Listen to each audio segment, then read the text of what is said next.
네, 반갑습니다. 제4회 임신, 출산, 육아 관련 의료 정보 박람회 마음 편한 부산 여러분 함께 시청하고 계시죠? 네.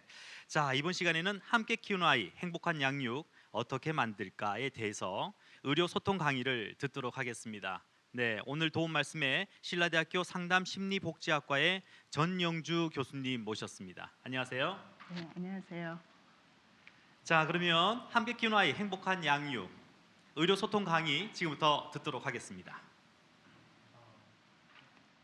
안녕하세요, 여러분. 전영주입니다. 최근 저출산이 심각한 사회 문제로 떠올랐는데요. 이런 맥락에서 저희가 어떻게 아이를 낳고 또 잘 키울까에 대한 고민이 반영되고 있는 것 같습니다. 그래서 오늘 함께 키우는 아이 행복한 양육 어떻게 만들까라는 주제로 강연을 하도록 하겠습니다. 아이가 태어나는 것은 보통 가정이고요. 부모와 가정은 아이의 1차 양육 환경입니다. 가장 중요하죠. 그러나 옛말에도 아이 한 명을 키우기 위해서는 온 마을이 필요하다고 했듯이 부모와 가정만으로는 아이를 잘 키우기가 어렵습니다. 건강하고 행복한 부모 그리고 돌봄을 함께하는 그런 평등한 가족 문화도 중요하지만 또 부모들이 마음 놓고 아이를 키우면서 일할 수 있는 일가정 양립의 환경 그리고 직장 환경 조성과 충분한 일자리도 이 좋은 부모가 되기 위해서 필요한 그런 요인이라고 할 수 있습니다. 그래서 우리 사회가 아동 친화적이고 가족 친화적일 때 부모들이 마음 놓고 아이를 낳고 또 키울 수 있겠죠. 오늘 강연에서는 이 행복한 양육을 위해서 우리가 어떻게 부모나 가정 안에서 노력할 수 있을지 미시적인 부분을 먼저 좀 다루어 보고요. 그 다음에 직장이나 또 지역사회, 또 중앙정부에서 어떻게 또 도와줄 수 있는지를 거시적인 맥락에서 좀 살펴보도록 하겠습니다. 부모됨이라는 것은 과거에는 일정한 나이가 되면 당연히 성인기의 하나의 과업으로서 진입하는 거라고 여겨졌습니다. 근데 요즘은 그렇지가 않죠. 초산 연령도 점점 늦어지고 있고 자녀를 갖는다는 것 자체를 선택이라고 생각하는 사람들이 늘어나고 있습니다. 부모됨이라는 것은 출산하다라는 의미어 라틴어 페런스에서 기원했고요. 부모라는 지위는 자녀 출산을 통해 얻게 되는 지위를 의미합니다. 그러나 요즘은 부모라는 지위를 반드시 출산을 통해서 얻지는 않고 다양한 방식으로 입양이라든지 또는 대리모를 통해서 부모가 되기도 합니다. 그래서 다양한 경로가 생겼다고 할 수가 있습니다. 부모가 되는 것은 쉬운 일이 아니고 신체적 또 심리적 경제적, 사회적으로 다양한 차원에서 준비가 필요한 일이라고 할 수 있습니다. 그리고 이러한 사실을 알게 된 젊은 사람들은 부모가 된다는 것에 대해서 좀 부담을 느낄 수도 있고 본인이 과연 준비가 되었나에 대해서 자신이 없으면은 부모기에 진입하는 것을 망설이게 됩니다. 몇 가지 중요한 부모됨의 이슈가 있는데요. 첫 번째는 시간이 흐르고 변화라는 것은 불가피하다는 점입니다. 자녀가 태어나면은 끊임없이 성장하고 발달하고요. 또 그와 함께 부모도 그 자녀 발달 수준에 맞춰서 함께 변화되어야 됩니다. 그래서 부모 역할이라는 것이 멈춰져 있는 것이 아니라 시간의 흐름과 함께 변화되고 적응해야 되는 부분입니다. 두 번째는 부모의 미해결된 문제가 있을 경우에 자녀 양육에 영향을 준다는 점입니다.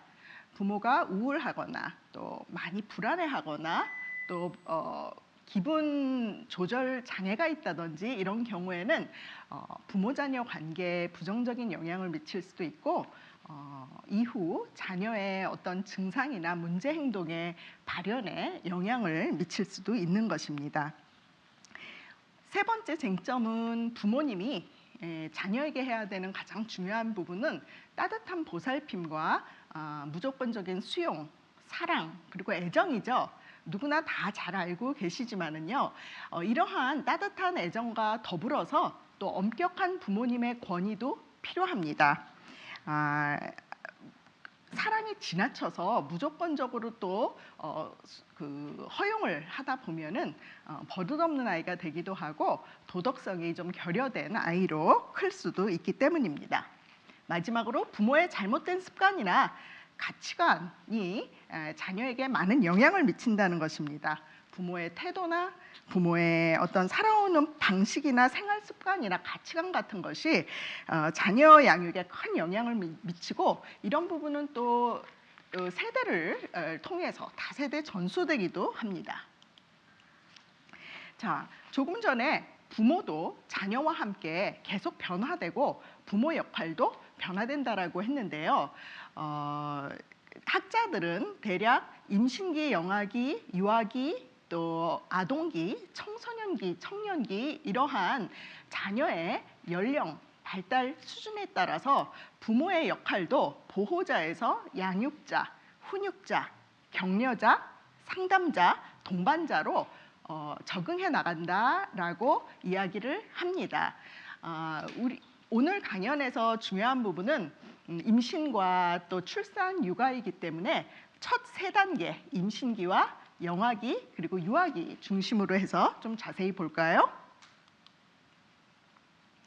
자녀의 성장에 따라서 부모와 자녀의 역할은 이 선처럼 반대로 움직입니다. 아이가 태어난 직후에는 부모의 역할이 절대적이죠.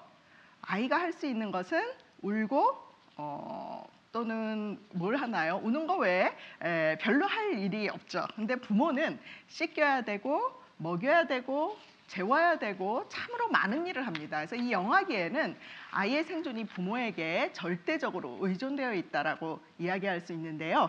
아이가 성장함에 따라 부모의 역할은 점점 줄다가 아이가 청소년기에 진입하면은 그때 역전이 됩니다. 역할의 역전이 일어납니다. 근데 너무 아이와 밀착이 된 부모는 갑자기 역할을 줄이기가 어려울 수가 있습니다. 그래서 적절한 그런 분리와 개별화의 과업을 성취를 못하는데, 그래서 영아기부터 시작해서 유아기, 아동기를 거치면서 조금씩 내려놓고 아이의 주도성을 길러주는 것이 매우 중요하다라고 얘기를 할 수 있습니다. 자, 이 첫 세 단계에 강조되는데요. 임신기와 또 생후 18개월까지의 영아기, 출생 이후 18개월까지고요. 그리고 2살부터 한 4, 5살까지 유아기에서 부모 역할이 매우 중요합니다. 물론 부모의 역할은 조금씩 줄어가죠. 그래서 이 세 단계 조금 자세히 들여다 볼까요? 먼저 임신기입니다. 임신기는 9개월 정도지만은 굉장히 중요한 시기라고 할 수 있습니다. 죄송합니다. 넘어갔네요. 제가 잘못 눌렀습니다. 이 임신기는 이미지 메이킹 스테이지, 그러니까 이미지 형성기라고 할 수 있는데요. 내가 앞으로 어떤 부모가 될까, 우리 부부는 어떤 부모로 살아가야 할까라는 상상을 하면서 그림을 그려보는 그런 단계입니다.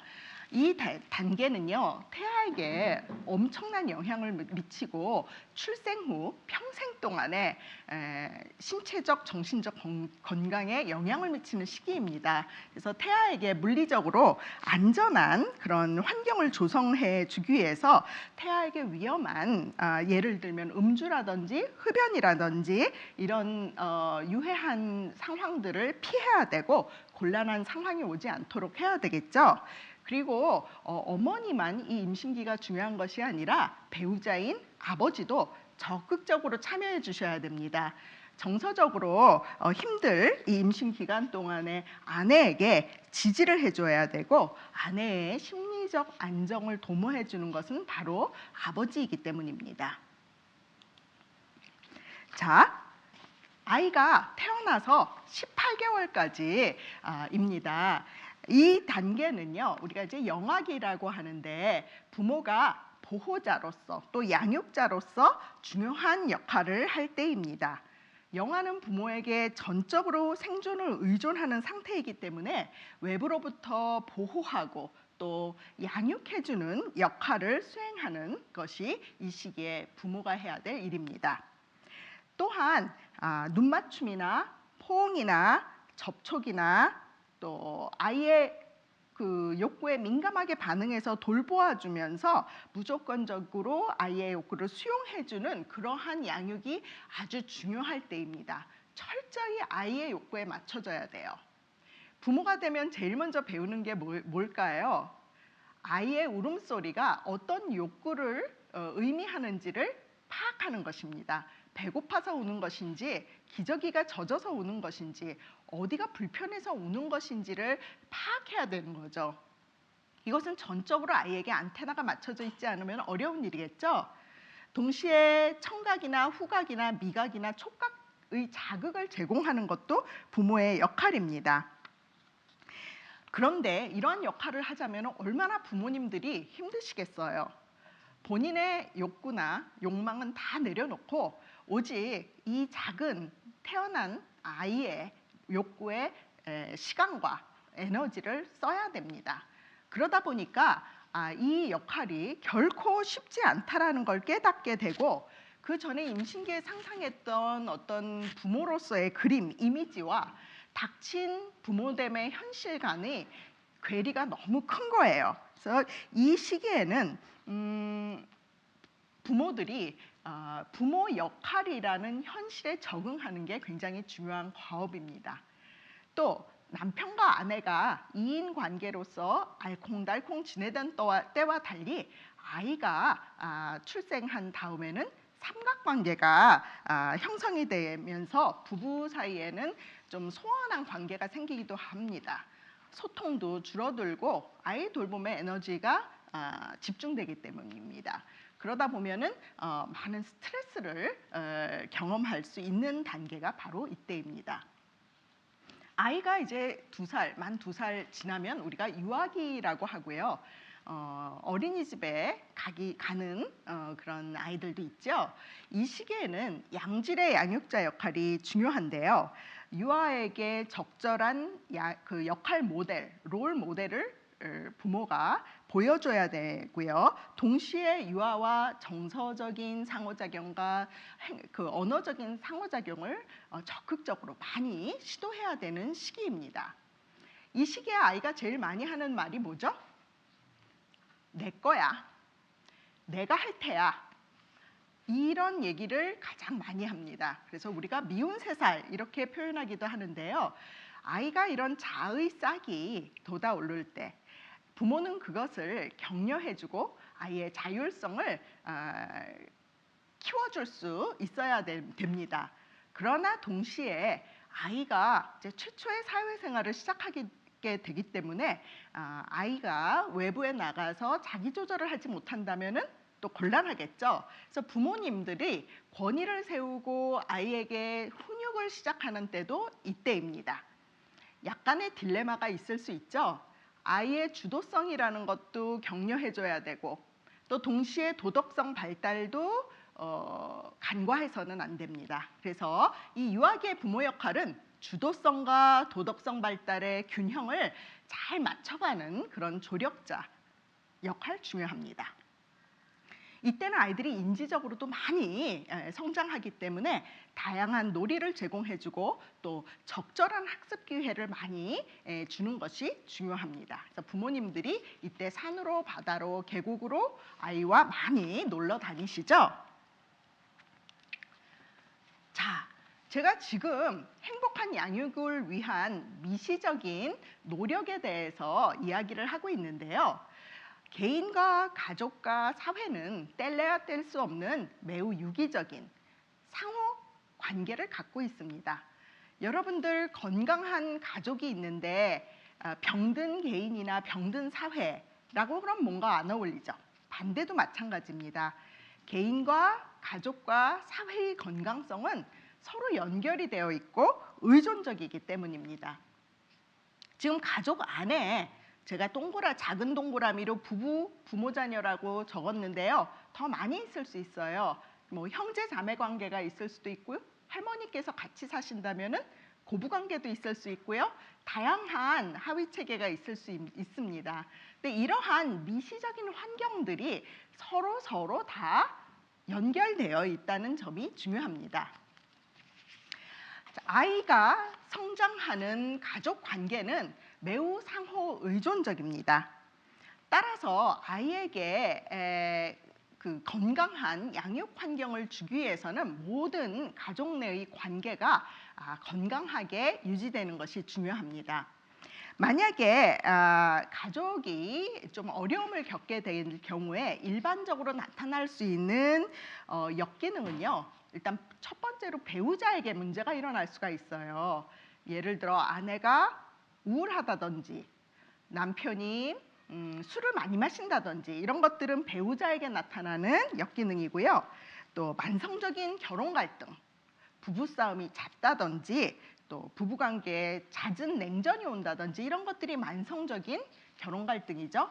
또 마지막으로 자녀에게 나타나는 역기능도 흔하죠.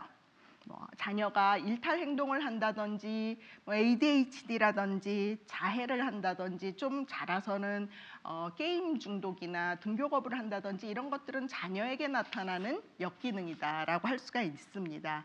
그래서 이 가족 안의 모든 하위 체계가 나사처럼 이렇게 그 서로 잘 기능을 해야 할 때 가족이라는 시스템이 잘 돌아가게 되는 것입니다.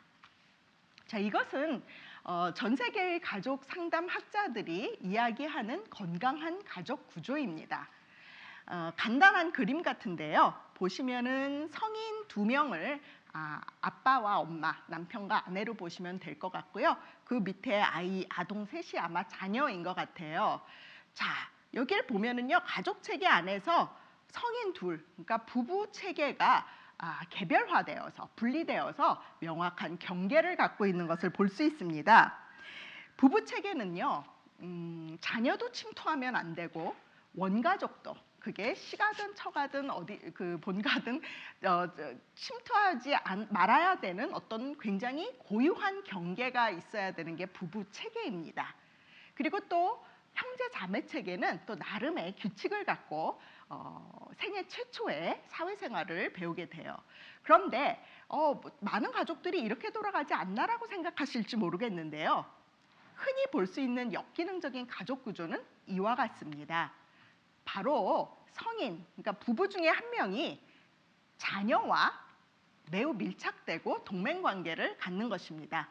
이런 경우에 한쪽 배우자가 과도하게 많은 권력을 갖고 있어서 다른 배우자가 취약한 쪽 배우자가 그 부족한 권력을 보강하기 위해서 자녀와 동맹을 형성하는 그러한 형태가 많이 있습니다. 그래서 이러한 가족 구조가 된다라고 그러면은 좀 어려움이 있을 수 있고 자녀 양육에서도 문제가 발생할 수 있습니다. 그러니까 과도하게 밀착되거나 융합되는 그런 관계가 될 수 있습니다. 이와 같이 가족 내의 하위 체계들은 부모 체계든 부부 체계든 또는 부모 자녀 체계든 서로 연결되어서 기능을 한다라는 말씀을 드릴 수가 있습니다.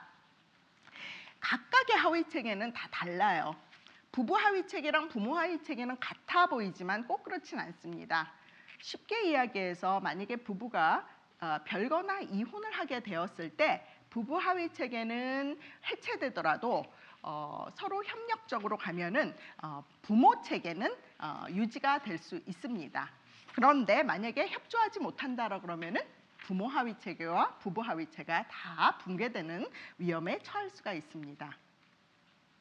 자, 다음으로 요즘 별거도 많고 또 이혼도 많은데요. 부모의 결혼 관계 갈등이 심화되면은 자녀에게 어떤 영향을 미치게 될까요? 많은 부모들은요, 본인들이 갈등 상황에 노출되어서 시간이 흐르다 보면은 너무 스트레스를 많이 받으셔서 자녀의 욕구보다는 본인들의 문제에 몰입하게 됩니다. 부모의 결혼 관계가 계속 악화 일로로 걸을 때 자녀는 부모를 보면서 사랑과 또 믿음에 대한 이상을 상실할 수 있습니다. 부모는 자녀와 혈연 관계지만은 부부는 사실 혈연 관계가 아니고 남남이 만나서 법적으로 부부가 된 거죠. 그런데 자녀가 부모를 보면서 부모의 사랑하는 모습을 보면서 아, 이 세상에는 사랑이라는 게 있구나. 믿음이라는 게 저런 거구나 하고 배울 수가 있는데 부모가 장기적으로 계속 다투면은 그러한 이상을 잃을 수 있다는 이야기입니다. 또 많은 부모들이요. 배우자에게 화가 나면은 그 화를, 분노를, 실망을 또 상실감을 자녀에게 투사하는 경우가 있습니다. 참으로 불행한 일이고 또 어리석은 일이지만은 자연스럽게 이렇게 되는 경우들이 많이 있습니다. 배우자에게 아무리 화가 나고 실망을 하더라도 배우자는 배우자고 아이는 아이야 이러면서 아이에게 전혀 그 스트레스를 가지 않도록 하는 부모도 있긴 있지요. 그러나 매우 적습니다. 그만큼 잘 분화되고 성숙한 부모는 많지 않습니다. 자녀가 이렇게 부모 갈등에 노출되면은 자기도 모르게 여러 가지 문제를 일으킵니다. 그리고 그 문제는 보통 부모 눈에 먼저 띄지 않고 교사라든지 주변 사람들이 아이의 문제, 역기능을 발견하기도 합니다. 부모들이 부모로서의 책임감은 바로 돌봄입니다. 자녀가 있으면 본인들의 욕구도 중요하지만 아이는 어떠한 상태일까를 늘 먼저 생각을 해야 됩니다. 그러나 이렇게 결혼관계 갈등이 심해지면은 그것이 쉽지가 않은 거죠. 자, 그러면은 우리가 부모됨을 수행하기 위해서 중요한 과제는 무엇일까요? 첫 번째는 부모의 정서 조절 능력입니다. 부모가 기분에 따라서 아이에게 화냈다가 잘해줬다가 이러는 것은 절대로 하지 말아야 될 양육이죠. 일관성 있는 양육을 해야 된다라는 것은 어디서나 강조하는 교과서적인 이야기죠.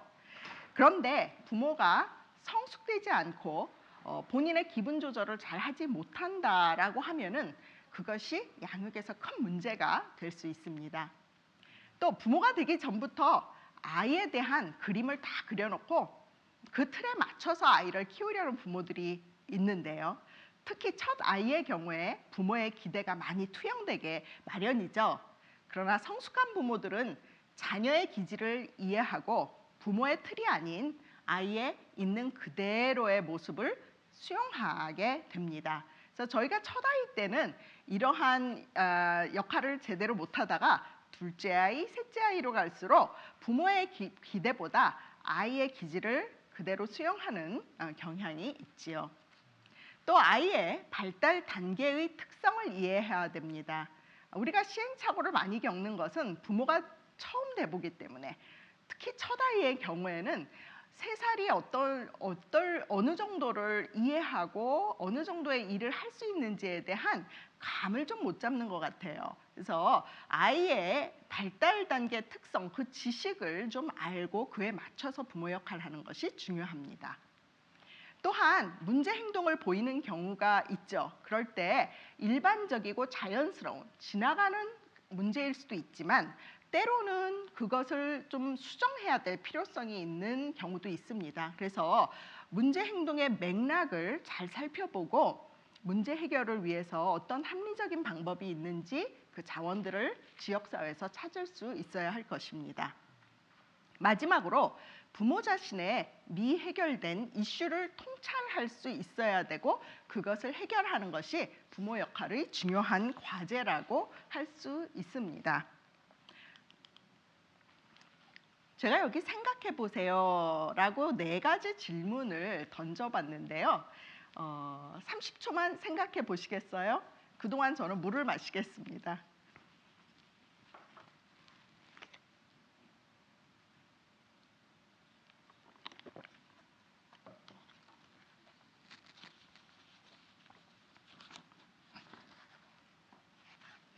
나의 부모는 어떤 분이셨나? 나의 부모는 나에게 어떠한 영향을 미쳤을까? 나는 부모에게 또 어떤 자녀였을까? 나는 지금 어떤 부모일까? 나의 자녀가 있다면 어떤 자녀인가? 이 질문들의 답은 서로 다 연결되어 있습니다. 윗세대, 내 부모님이 나에게 하셨던 양육은 지금 내가 자녀에게 하는 양육과 긍정적이든 부정적이든 연결되어 있기 때문입니다. 자, 요즘은요, 가족 형태가 매우 다양해지고 있습니다. 한 세대 전만 해도 결혼한 양부모와 생물학적인 친자녀로 이루어진 소위 핵가족이 보편적인 가족 형태였죠. 그런데 요즘은 핵가족이 보편적인 가족 형태가 아닙니다. 한부모 가족이나 재혼가족, 입양가족, 조선가족, 또 비동거, 분거가족이나 다문화 가족, 초국적 가족, 심지어 성소수자 가족까지 부모됨이 수행되고 있는 가족의 맥락이 매우 다양해졌다는 것입니다. 그만큼 부모 역할을 수행하는 것이 쉽지가 않고 또 정답이 보편적인 답이 없다라는 것이죠. 자, 마지막으로 이 미시적인 관점에서 드릴 수 있는 노력은요, 지역사회에서 바람직한 부모됨을 지원하기 위한 많은 자원을 마련해 놓고 있다는 것입니다. 민간 또 공공 전달 체계를 통해서 교육이나 상담이나 또 각종 모임, 자조 모임 등이 많이 활성화되어 있습니다. 그래서 여러분들이 부모 역할을 하는 것이 힘들고 그것을 주변 사람들에게 물어보고 자문을 구하는데도 한계가 있다라고 생각이 되신다고 그러면은 주변에 민간 센터나 또는 공공 센터를 통해서 부모 상담을 받아보시기를 권해드립니다. 자, 여기까지가 행복한 양육을 위한 우리의 미시적인 노력 부분이었다면은 지금부터는 행복한 양육을 위한 거시적인 노력에 대해서 좀 이야기를 해볼까 합니다. 미시적인 부분은 가정과 부모들이 할 수 있는 부분이라면 거시적인 노력은 가정 밖의 사회 체계, 즉 직장이라든지 일터, 그리고 지역 사회, 또 정부가 해 주어야 되는 그러한 노력들이라고 할 수가 있습니다. 제가 이 파트는 부산여성가족개발원에서 저출산 종합대책 연구의 일환으로 사용한 자료들을 바탕으로 해서 임신과 출산 또 육아에 대한 부산시의 노력에 대해서 좀 이야기를 하려고 합니다. 다들 동의하시듯이 임신과 출산 양육의 어려움이 심화되고 있습니다. 혼인 연령 높아지고 혼인 건수는 낮아지고 출산 연령은 높아지고 출생아 수는 적어지고 있습니다. 청년들은 부산으로부터 유출이 지속되고 있고요. 신혼부부는 감소되고 있습니다. 부산 지역의 저출산 현황입니다. 출산율이 22년째, 그러니까 1990년대 후반, 20세기 후반부터 지금 계속 줄어들고 있는데요. 출산 연령은 높아지고 있고요. 부산은 7대 도시 중에 2010년 이래 계속 합계 출산율이 매우 낮은 편에 속합니다. 또 어머니의 평균 출산 연령은 갈수록 증가해서 전국 평균보다 높은 출산 연령을 유지하고 있습니다. 일하면서 아이를 키우기 위해서는 그 가족 밖의 그 환경이 잘 지원을 해줘야 되는데 지금 부산의 어떤 구조적인 환경을 보면 많은 취업모들이 또 아빠들이 일을 하면서 아이를 키우기 어려운 환경이 심화되고 있는 것 같습니다. 예컨대 일자리 찾기가 쉽지 않고요. 또 사회 안전망도 그렇게 잘 구축되지 않은 것 같아요. 안심하고 아이를 낳고 키우기에는 좀 불안한 요소들이 있죠. 고용 불안이나 소득 불안이나 주거 환경 같은 것들이 모두 부모됨을 좀 망설이게 하는 부분인 것 같습니다. 이러한 환경적인 어려움과 함께 사람들의 인식도 아주 빠르게 변화되고 있습니다. 결혼과 가족에 대한 가치관이 특히 그렇습니다.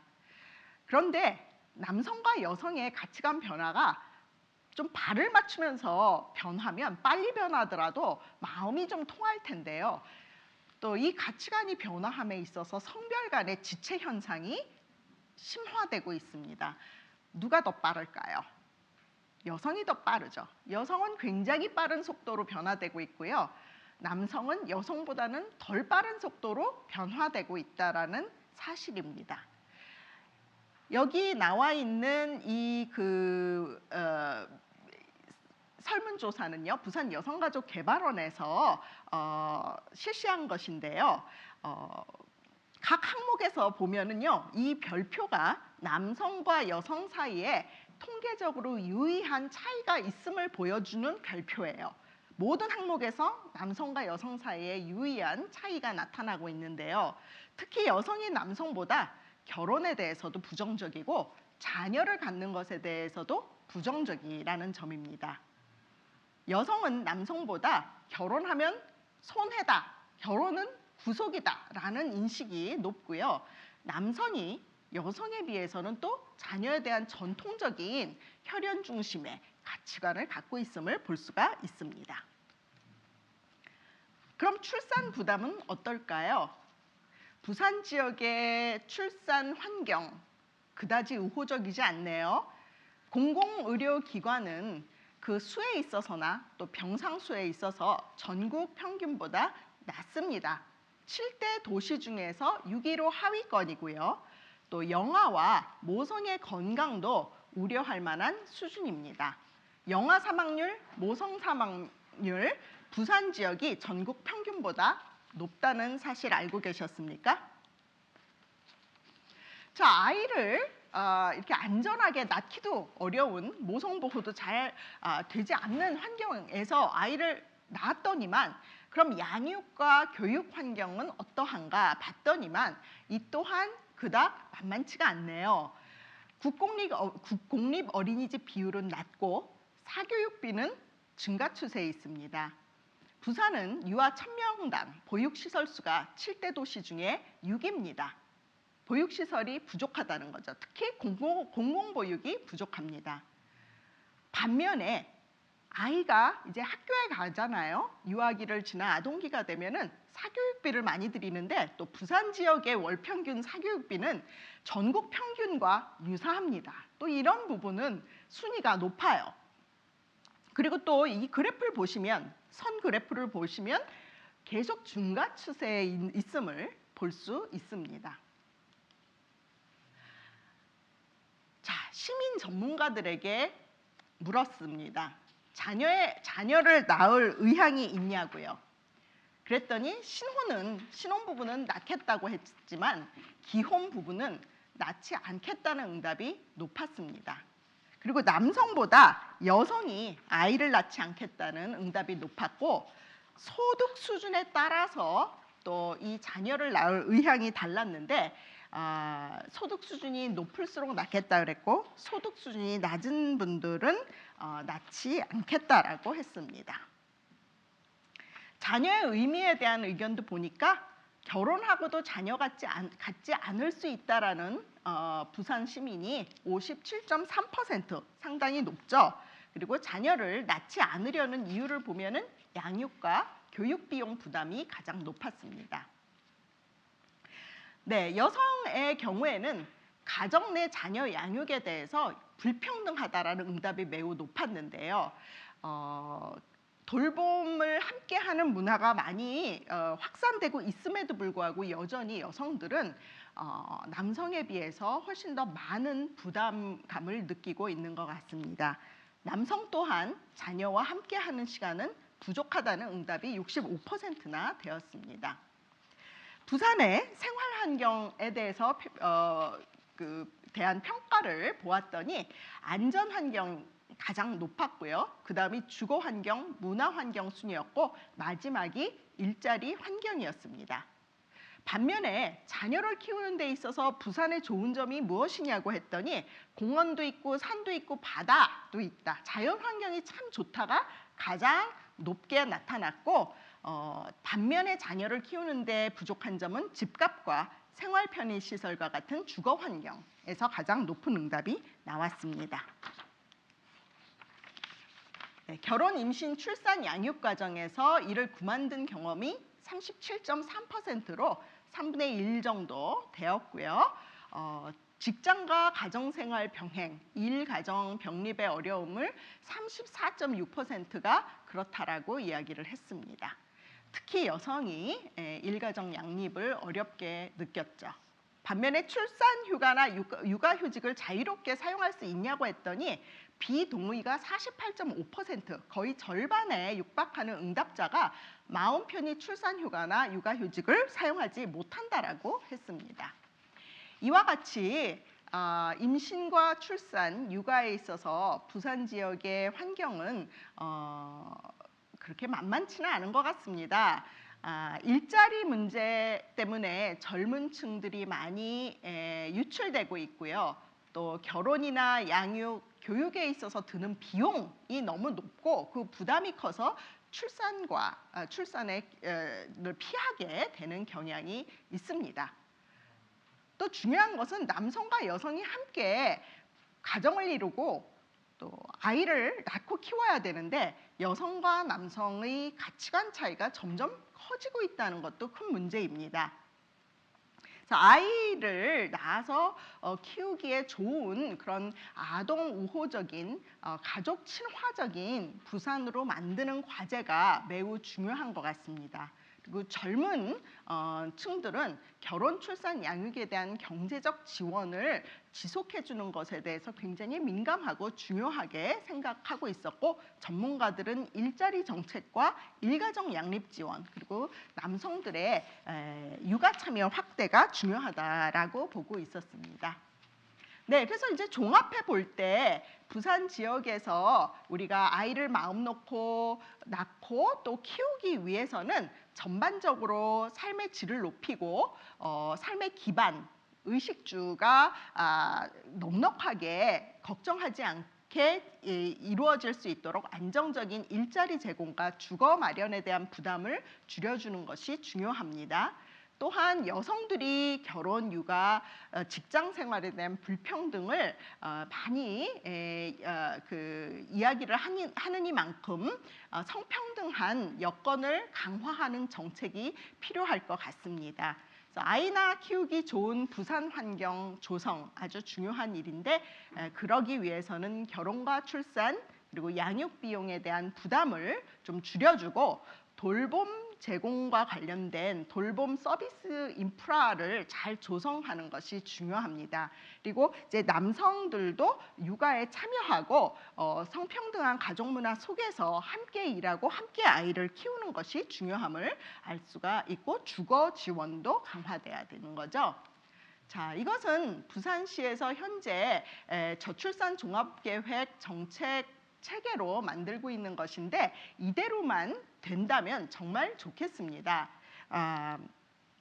출생부터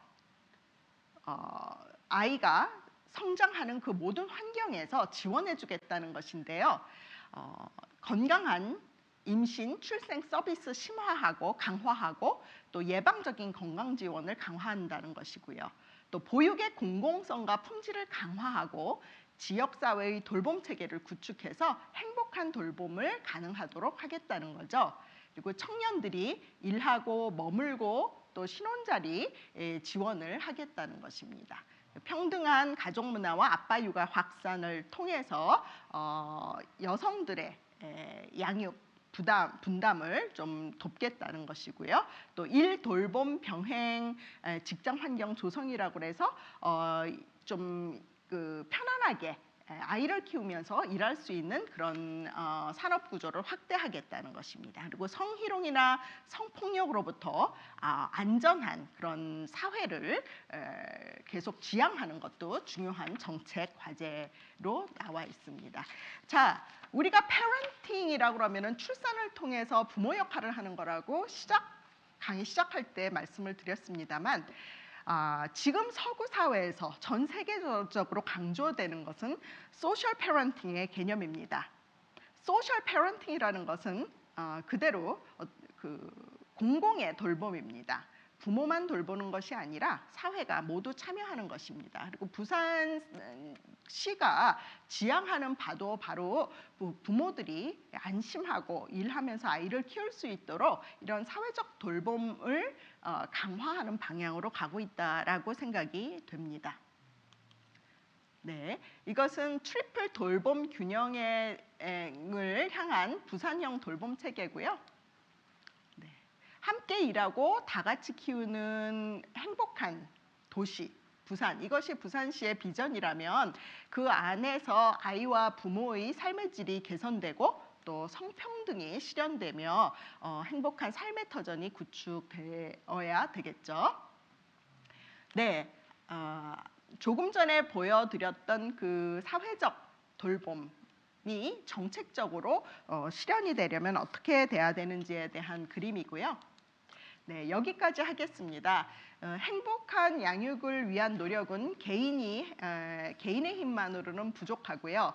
또 부모와 개별적인 가족에게 다 맡기기에는 우리 사회가 이미 너무 많이 변화된 것 같습니다. 그래서 부모, 가족은 물론이고 지역사회가, 지역 정부가, 지자체가 또 중앙 정부가 다 같이 지원해 주어야만 행복한 양육 가능할 것 같습니다. 네, 감사합니다.